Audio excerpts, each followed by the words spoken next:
Bismillahirrahmanirrahim. Assalamualaikum warahmatullahi taala wabarakatuh. Nama saya Nur Aisyah binti Muhammad Fuad. Nombor metrik PID 19221 daripada kumpulan 1. Okey, pada hari ini saya ingin buat video yang merupakan satu tugasan penilaian akhir menggantikan subjek final exam. Okey, pada hari ini saya ingin membuat sedikit perkongsian mengenai aktiviti pengajaran dan pembelajaran yang sesuai dijalankan di rumah bersama anak-anak sepanjang tempoh PKP. Okey, untuk aktiviti kanak-kanak kosong hingga 6 bulan, saya pilih adalah aktiviti bermain ice cube. Okey, bahan-bahan dia adalah mangkuk. Saya tak gunakan besen sebab saya nak buat contoh je. Kalau dalam kelas boleh gunakan besen besar dan ice cube kecil. Okey, aktiviti ni saya cadang untuk untuk kanak-kanak yang berumur 6 bulan. Okey, aktiviti ini dapat merangsang deria rasa dia, sebab air batu ni rasa dia sejuk.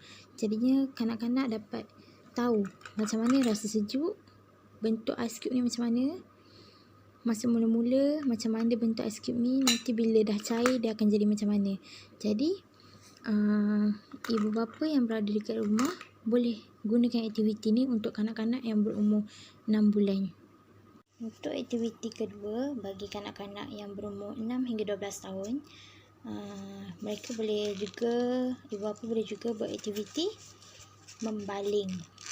Yang aktiviti membaling ni memerlukan kertas dan bakul saja, bakul bersih lah. Lepas tu untuk mempelbagaikan lagi aktiviti, boleh gunakan kertas warna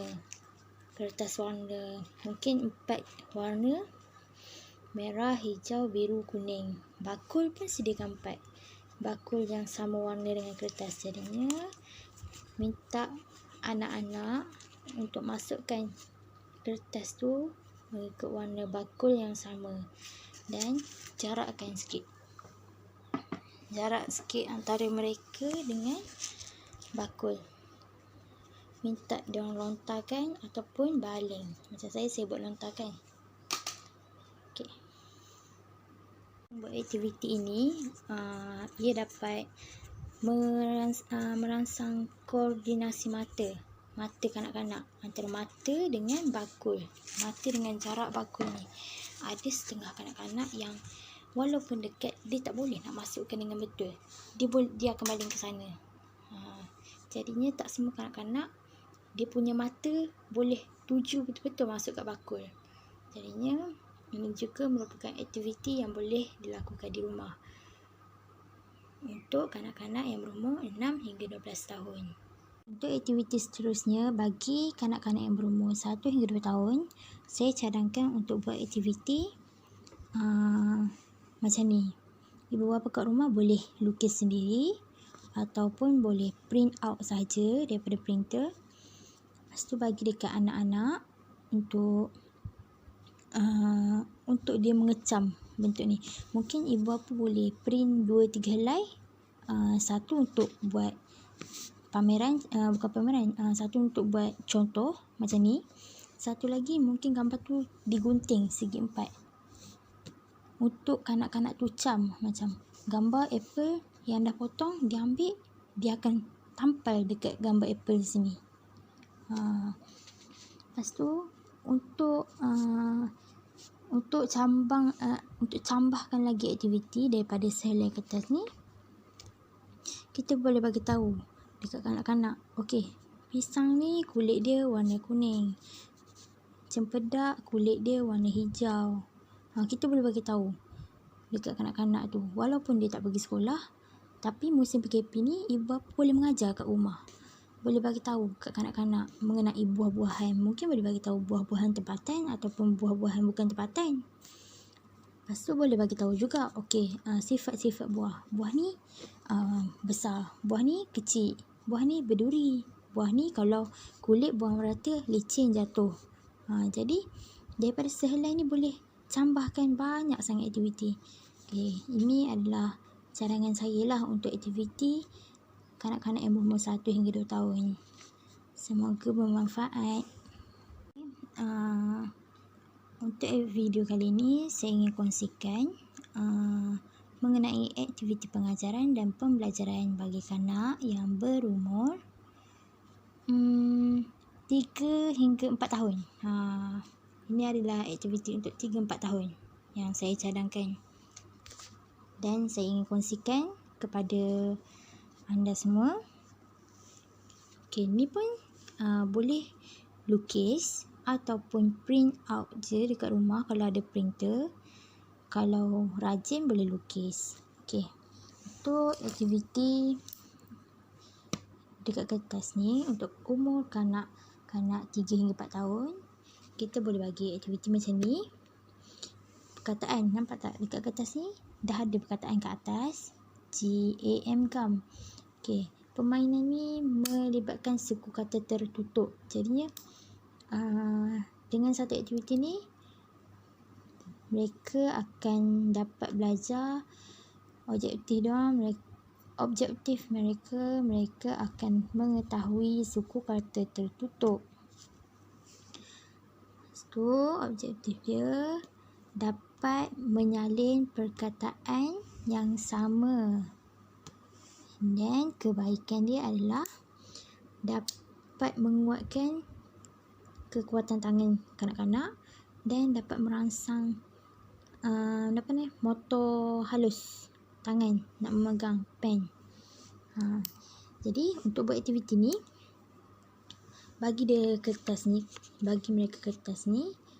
Okey, kita minta dia sebut ni apa. Kita sebut dulu, lepas tu minta mereka sebut. Ni gam, minta diorang sebut semula. Dan minta diorang tulis perkataan tu dekat sini. Macam yang saya dah tuliskan ni. GAM gam. Jadinya mereka akan tiru.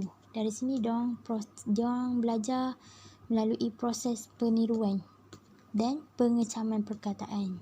Okey. Sini pen kat atas, minta mereka salin balik semula kat bawah. Meja, bas, kerusi. Okey, selain daripada aktiviti yang saya cakap salin ni, mereka boleh juga mewarna gambar. Warna gambar-gambar yang ada kat sini. Jadi itu adalah salah satu cambah cambah untuk mengembangkan lagi aktiviti lah daripada selai kertas ni.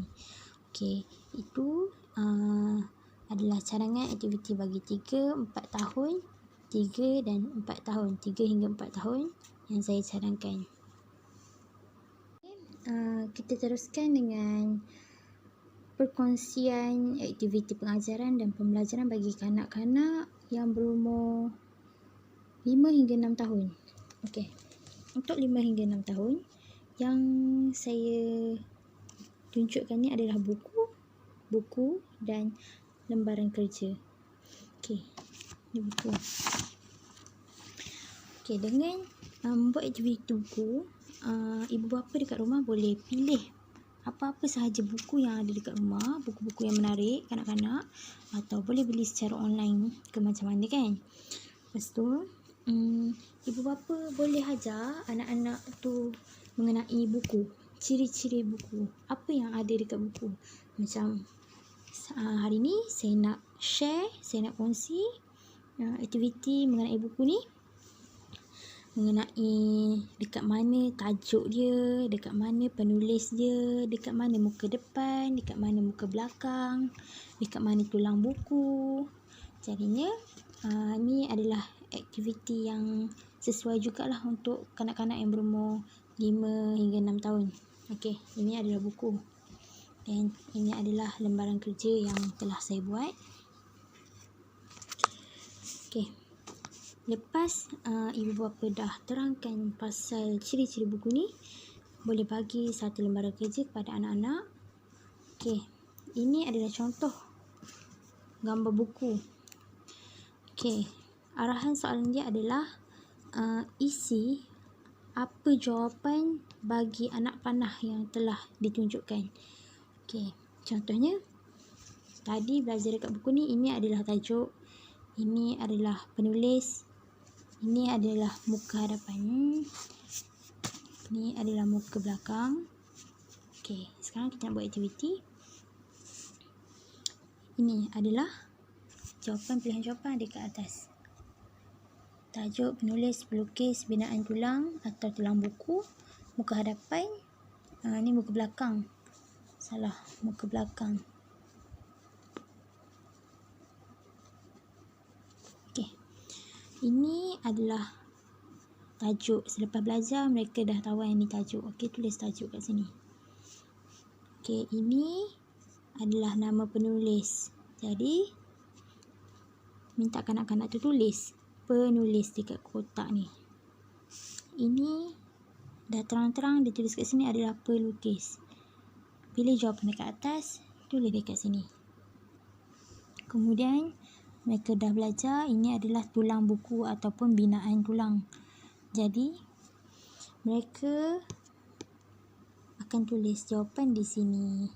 Dan begitulah seterusnya. Muka belakang, tulis jawapan muka belakang. Jadi dengan membuat satu penerangan tentang buku, kita selitkan dengan satu lembaran kerja untuk bagi mereka lagi faham mengenai ciri-ciri buku. Ciri-ciri buku.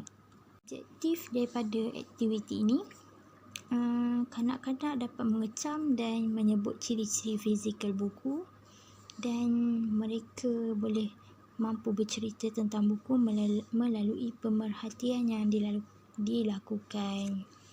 Kebaikan dia dapat menambah ilmu kepada kanak-kanak mengenai buku-buku cerita yang ada. Sekian dari saya. Terima kasih.